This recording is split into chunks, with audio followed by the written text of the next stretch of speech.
Good morning, students. Uh, Yesterday, our topic of interest was on V model, right? So we started with the module 5 yesterday and we started with the V model, right? So next comes the life cycle model in your syllabus, but still without knowing what is computer system validation, you cannot deal with the life cycle model. So from here I'll be shifting to computer system validation, which is coming in the later part of the unit. So today we'll be dealing with the computer system validation. So what is computer system validation is like whatever software and the system that is being attached with a particular instrument has to be validated.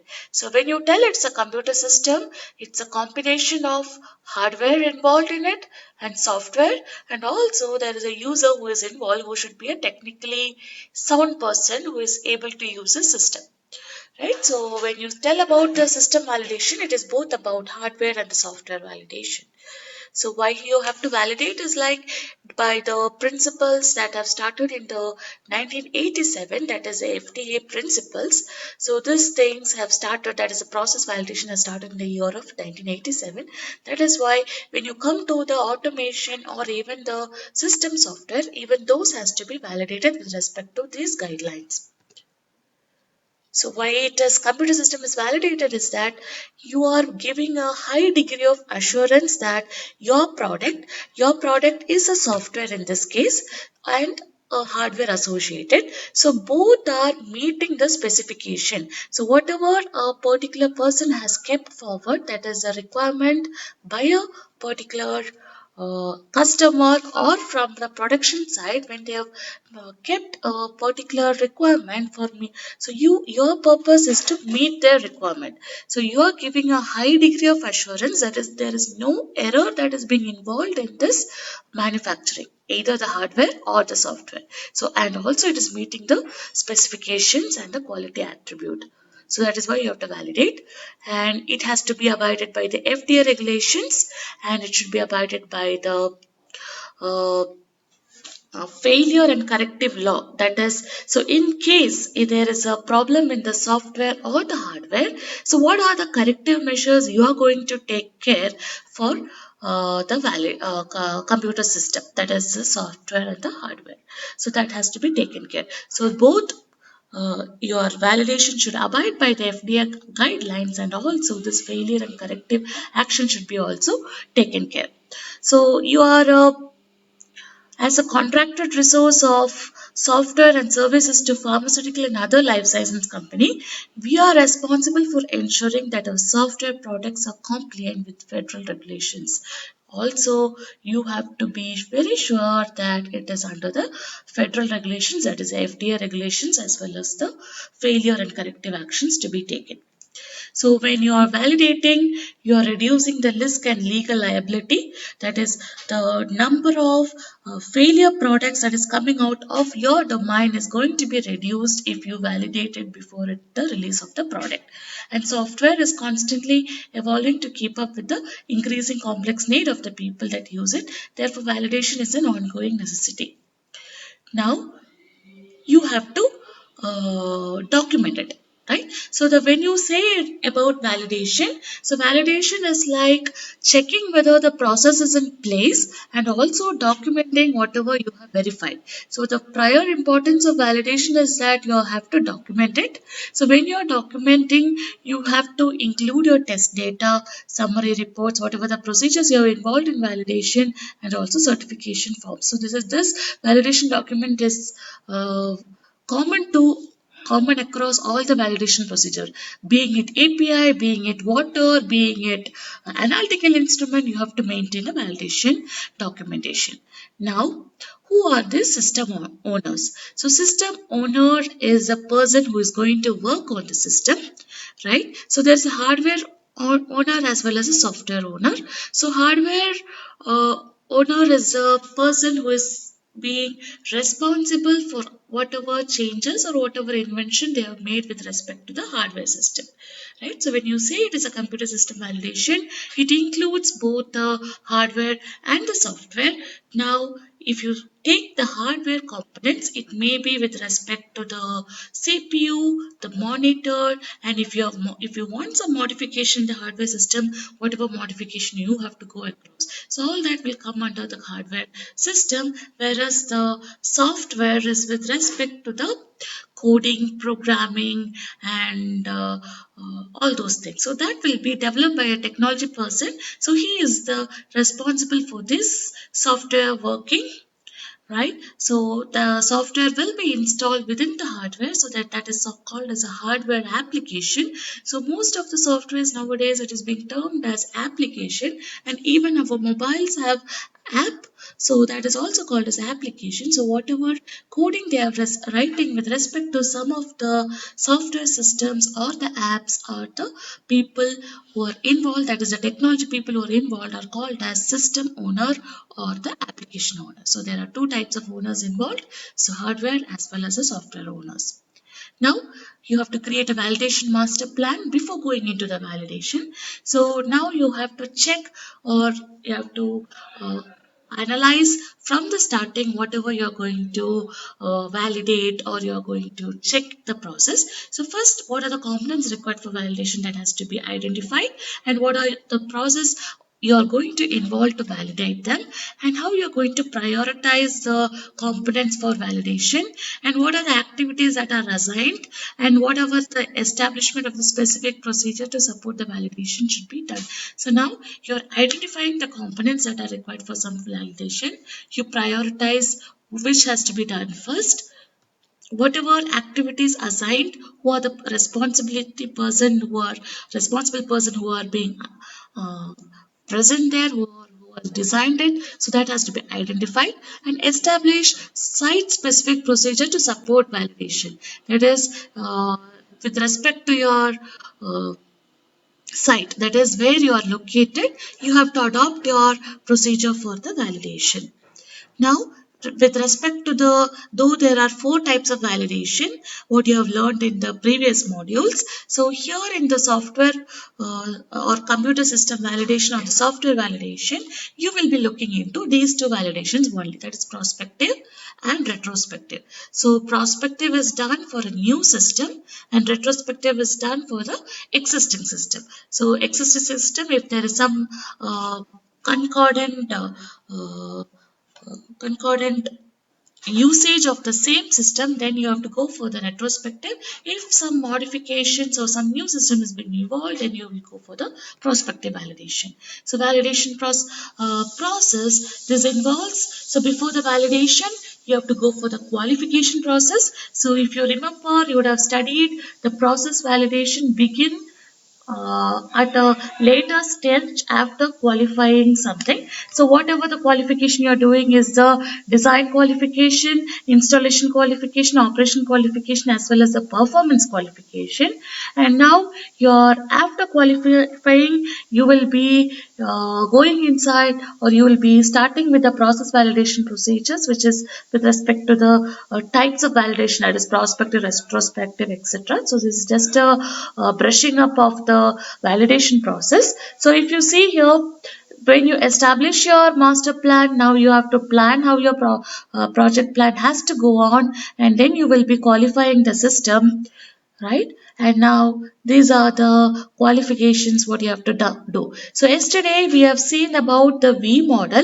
So if you remember the V model, so a person keeps the or keep requirement as a priority, and whatever the requirement is being placed, it has to be communicated to the technology team, and the technology team will be doing the coding process, and after the coding is done, the testing of the coding will be done, and then it will be merged, all the subunits of the coding will be merged, and then it will be again tested, then it will be integrated with the system, and then finally the testing will be done, and you will check whether it is according to the rules or regulations. So this is what we saw yesterday. So here also it is similar thing that is being dealing here. So first, whatever the specification the user is placing forward, so once you do with the uh, requirement, Then you have to function according to the requirement of the user. You design according to the user's requirement, and then you will be building the system. So it is either the software or the hardware involved. You have to system build it. And now once you build it based upon the user requirement, you have to see whether it is installed properly, whether it is operated properly, and it is performed. So this will be checked with the qualification procedures. So once they build the system, so here in computer system, it is with respect to both hardware and the software, right? So now when you build your system based upon the requirement, right? So you have to check whether it is installed properly, whether it is working properly, and whether it is performing according to the norms. Now, when you check these both, that is the installation qualification and operation. So installation qualification will be done by the company people or the technology people who are involved. Operation qualification is done by the people who are working there. They will operate on the procedures and check whether everything is in place, and then the performance qualification come where the operational one will be checked with the long time period whether it is performing according to the norms and regulation, and then with this performance qualification should meet the user requirement specification, and the operation qualification and the installation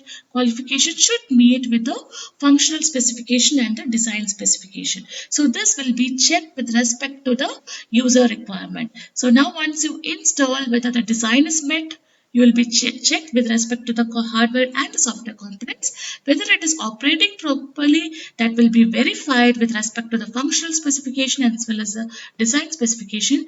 When it comes to the performance, it is a long time whether your software is performing according to your requirement. So that also will be checked with respect to the user requirement. And once it is success in all this qualification, then you will move on to the validation. So validation process steps is like, first you establish your team who is going to validate, determine the validation activities, like what are the activities you are going to uh, involved, that is who is going to audit will be checked like established here, that is a team who is responsible. Once you are assigning the team the responsibilities, like who has to check what purpose, that is determine the validate activities will start on here, and output from the activity will be your validation plan. So whatever you have planned, like how you are going to validate the system, you will plan in the initial step, and according to that you will be going ahead with the process, and you will be writing the protocol, right? So protocol is like, right, what should you do first, right, and whether you are abiding by the standard operating protocol, that is especially with the computer softwares or the hardwares involved, there will be standard operating procedures to be done. So are you abiding by the SOPs, that will be checked, and specify system development details, that is you must have good methodology to develop a system. So that is software development, it is called as SDLC, so software development life cycle. So whether you have developed a good procedure to develop software, because it's an ongoing process, that is if the people who are involved are technology people, and they will be designing, and once it is designed it is be test, after it is tested it will be integrated with the system, and after integrated its performance will be checked. So this is the cycle or life cycle that is being followed with respect to the software models, and then you perform your qualification activities, that is your IQ, DQ, and PQ systems. So this is a validation process steps which the company people will be involved in validating the software. So it is simple. A team is established. They plan out what has to be done. They check out whether everything is working with respect to the plan. That is, whether the people working there will be working according to the protocol.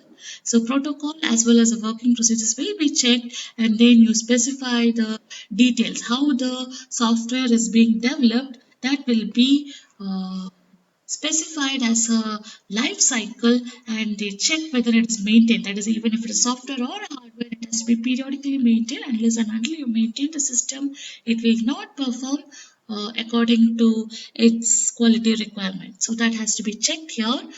whether the system is being maintained periodically or some modification is done. So this is your validation process that will be done, and then your uh, review people will be doing the review of your SOPs.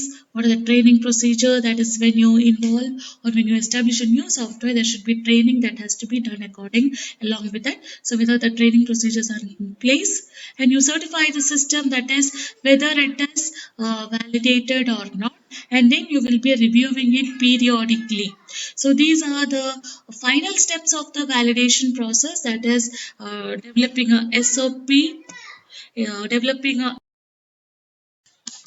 then you certify the system, that is whether the validation have met the acceptable criteria that were described in the protocol. So you certify the system and finally review periodically. That is, this validation will not stop with one-time review or one-time audit. It will be a routine process that has been going on. So these are the final steps of the validation process, where you go ahead with the SOPs, training procedures, then you certify that they are eligible for validation or not, and then you that certificate is will be valid. The validity period will be very less, and periodically you have to be reviewed.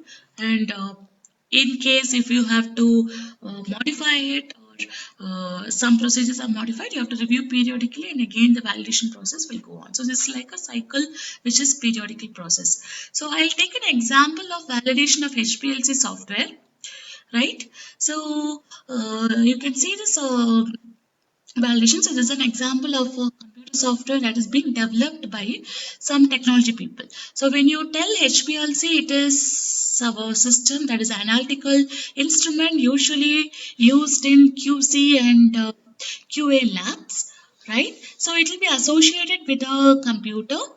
Whenever there is a sample injection that is being done in this port, the sample will go inside, and these are the solvent reservoirs that is placed over the system, and the solvents also will move towards the column or through the column. And once the elements, so HPLC is for detection of some elements. So once you put your sample inside, and it has to detect the sample, that is based upon the chromatography techniques, it will be detecting the sample. So as and when the sample has been detected, there is a computer associated with it where it will give you the peaks. So each peak will correspond to each component, and each component, what is a concentration present, you will be able to determine using the software. So the software should work in compliance with this system. So we'll see like what are the steps they have taken in validating this HPLC software, right? So first is like uh, the user requirement. So first step is like user has placed a specification or requirement, that is user is the analytical person who is involved in the lab, right? Analytics who are being involved in the Q and QC. So they have placed a requirement specification like what they expect from the software. So what are the requirement they have placed is, so the injection volume should be measured. So injection is through a syringe, right? So once you inject in, sometimes, right, even if you take some 0.1 ml or 0.2 ml and inject it, sometimes there may be loss of the sample because of improper injection. So how much injection volume is entering the system? So the user wants that volume, right? What is the flow rate that is being involved? What's the runtime involved? What's the column temperature involved? And what's the wavelength? Because the detection of the component is usually through UV visible uh, spectrum that is being placed within the HPLC. So the detection of components may be through a fluorescence fluorimeter present inside, or IR radiation, or even through UV radiation. So that is why the wavelength is written. So what is the wavelength it is detecting? So all this user requires, and also something with respect to the selection of vials, sequence copy and paste, etc. So once the graph is generated, there should be copy and paste option that is being present there. Also, the user requires a printing facility, that once the chromatogram is being generated, immediately you want a printing facility associated with it. And system should be capable to run single injection or sequence of injection. Okay, so it is not that one time injection. Even if you inject multiple times, it should be able to take all this parameters and then store it. And then even when you have multiple samples, you keep on injecting the sample, it should be detecting and it should be stored somewhere. And system should be able to control user access rights. That is when a administrator is using it. Yes, he will be given all the privileges in the system. When a student is using, or when a research scholar is using that system, it should be minimized. That is, he should not be able to change the system settings, but he should be able to analyze only his sample and record only his sample, and there should not be any whatever is being stored, data stored in the computer should not be visible to him. So that is the control the user access right. So all this is a user requirement what he has placed. And now whatever, as soon as the user requirement is placed, the requirements will be passed to the technology team. So the technology team will be involved in doing both the hardware and the software configuration system. So they will be designing about the computer hardware, what type of computer they want, what is the storage capacity they require, uh, and CPU, what's the size of the CPU they require, on or off switches, where should be placed. There should be some backup facility for it. If power goes off, what is the power backup for it? All that will be with respect to the computer hardware. And when you come to the system configuration, what is the process, what's the memory space they require, etc. And workstation configuration is with respect to the software, what type of software they require, and how much amount they are ready to invest in it. And depending upon that, your software version will be designed. And what is the instrument name, what is the model? So instrument name and model with respect to HPLC, because your software should be finally integrated with the HPLC, so you should be knowing the in and out of the HPLC system.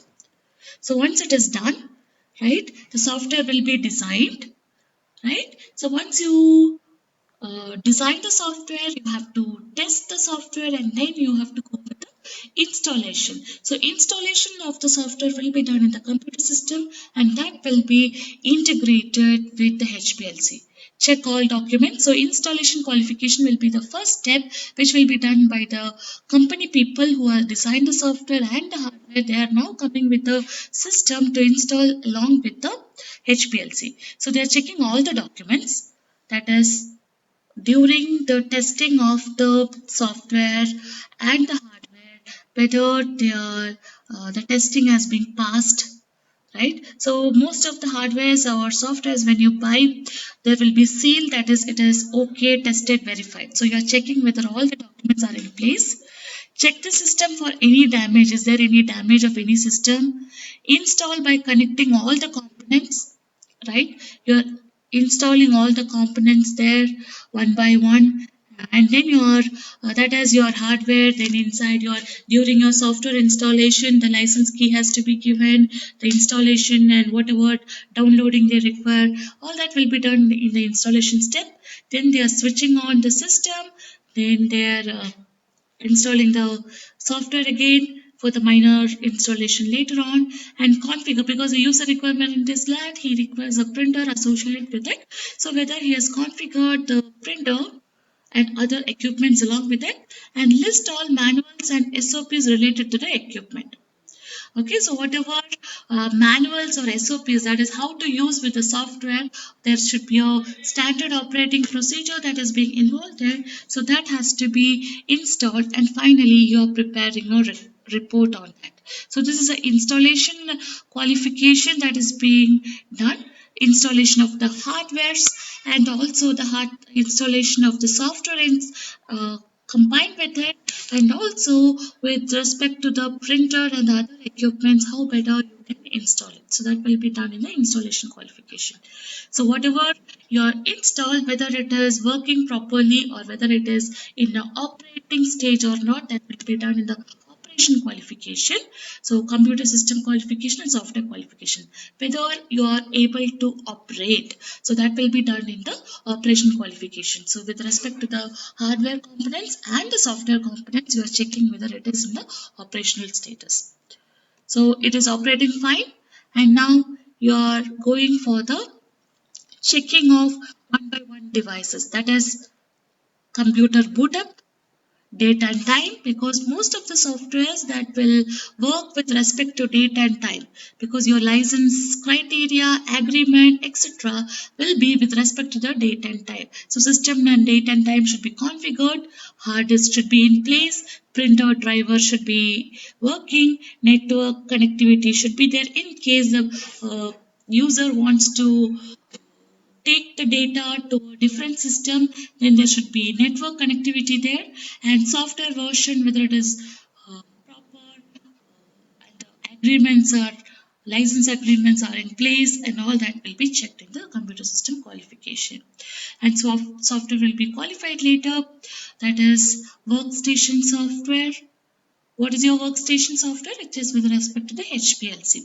Access control point, password policies, because what is the user asked is like each user should be there should be difference with the permissions that is being given to the administrator and the user.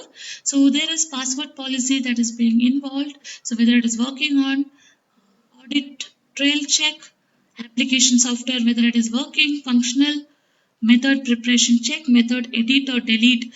In case if the final graph, whatever the system generates, if you have to edit it or delete it, whether it is possible in it, and cut copy options are there, and post analysis process or reprocess. That is sometimes you require the sharpening of the graph in HPLC. That is, you will not get the graph with the respective clarity. So sometimes they will go with the image processing there, that is sharpening of the peaks. So that will be done post analysis. So whether your software is able to do with respect to the post analysis process, that is sharpening of the graph, image processing, the better clarity or better versions you want in a PDF format or a WordPad or Notepad, whatever it is, are you able to do it? So all that will be checked in the software qualification. So finally, once your software qualification has passed, then you can tell that your system is in place. That is, system will denote with the software and the hardware components. So when you check it, you have to go about with the qualification process. That is, the person who are installing will be the technical persons, and after installing, whether it is operating, that will be checked, and your in and out of your computer software specifications, that will be checked. So this will, whatever you've seen here, that is your software qualification, that is in detail checking your quality policy, whatever the user has placed the requirement, it is cut copy of version, or if you want to take it to the printer, or you want to take it in a pen drive, or you want to network with some other system, or you want to take it online, or you want to publish it, change into a different format. All those are post analysis procedure, whether your software is able to do. So all this, what you have done here is your performance qualification. Whether your software is performing, that has to be analyzed. So once all this installation, design, and performance is in place, then you can tell that your system is in place. That is, your software is in place. So your computer system can be validated, or 100% assurance you are telling that your system is validated. So this is how you will validate for a system, and it is very much, even though it is more of most of the things are with respect to software, even our bioanalytical labs or pharmaceutical labs are very much in need of the software for analysis. So you will make sure that your software is in place using this validation procedure. And once it is validated, yes, your system is in place and your software system is in place. And software is little crucial. So tomorrow, as you have understood the basic of how the computer system validation will go on, now we'll move on to the life cycle model. So life cycle model is more with respect to the software development and installation. That is why I covered this portion before the life cycle model. So tomorrow we meet with the life cycle model. Thank you. For any doubts, queries, or comments, you can definitely post it here in this portal. Thank you for watching.